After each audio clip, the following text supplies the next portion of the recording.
recording, huh? Okay, this is video 2, episode 2.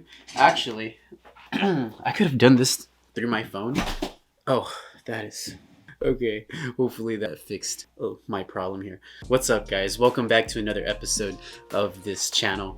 Yeah, I guess another episode. The last one was kind of just the pilot kind of feel. I wasn't even planning to upload that video, but you know, I felt good about it. This video, I want to show you how I edit some of my photos and how I make them different in every aspect. How I use my presets and how I do certain things with certain photos. You know, I wouldn't use a preset that I've made for a portrait with a, I guess a car, you know, or a landscape. So we're going to go into Lightroom right here. I have a photo that I've taken quite an interest in lately. This was like a few days ago, and it was really cold that day, and I was freezing so much. But I want to show you the before and after. This is the before. And yes, I you know, you color grade. To me, I feel that if the photo looks great, I mean, you could do these photos however you want, right? But if you notice here, the jacket is so, it's a very different color, and the backpack is too. But I felt that was the mood for what I felt, how I captured this moment in my head. Funny story about this. I was actually using this remote to take these photos, and I was just hoping for the best. I was hoping that clearest, most in-depth photo that I could get on the camera so that I didn't have to do much in Lightroom to create such a great photo in general. So yeah, we're gonna go here. My settings for all of this is pretty simple. I do use the color grading wheel a lot more than I did before. A lot of my presets excuse me, a lot of my presets from when I first started color grading and editing my photos, I never used this color grading wheel. You know, it went the midtones and the shadows and the highlights and then, you know, the global. I don't really use the global as much. Like as you can see here, I didn't use it for this photograph. For the exposure, I increased it by 51. You know, the contrast, I increased it by 19. And usually you just want to play with that contrast. It's going to give you more depth in your creases. If you can see right here, when I increase the contrast, you get a lot more detail in the jacket right here and in all of these creases right here. This is what I really like in my photographs. I like a lot of detail, yet very I like to give it a very natural look at the same time. So we're gonna go back over there, back right there, and to go back to an original setting in Lightroom, all you have to do is click Command Z. So say I exposed it too high, right?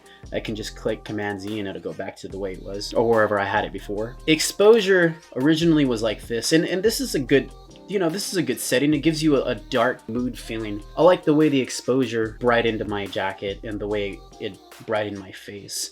The way it brightened everything that was supposed to be brightened, you know. So going from this to this, I mean, both photos don't look bad at all, you know, but still I like to give it that pop, you know, that exposure. So for highlights, I didn't do too much on the highlights. I increased it by 22, and the reason why I did that was to kind of increase everything that I have in the background. The more that I bring those highlights up, the more I expose the subject.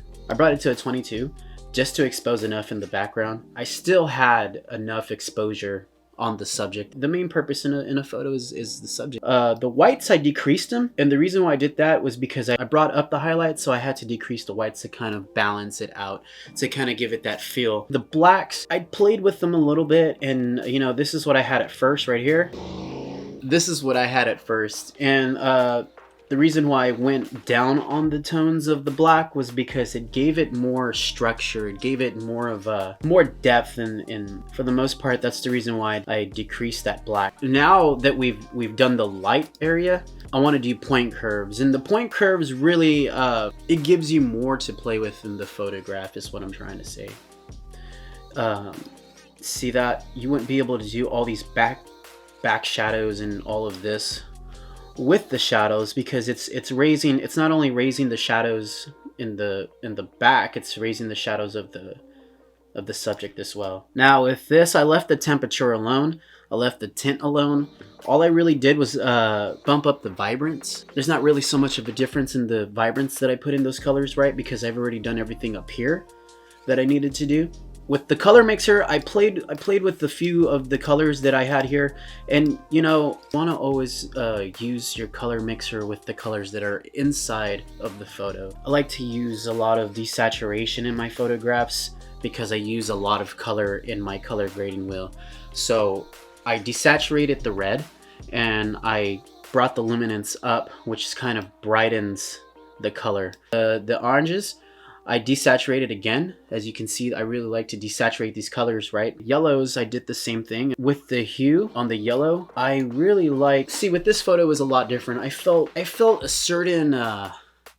It was so cold that day. It was super cold. I set up my camera and I set up the way I was gonna take the photograph. I was already freezing. I was in a very hefty jacket. I should have been super warm, but it was super cold. This photo wasn't as warm, but it wasn't as cold. I didn't want to give it a warm tone, but I didn't want to give it too much of a cold tone. So I kind of played with it in between, and the midtones and the shadows, I gave it a blue kind of tone feel to it because that's what I felt when I was taking the photo. With the yellows and all that stuff, I kind of kept the greens in there because I kind of like to bring it down all the way over here so that you get that nice warm feeling. But I really wasn't feeling that warm in this photo. And usually when I take a photograph, I like to place what I felt of that photo and that moment into my presets. But I guess what I'm trying to get to here is in the photograph, you know,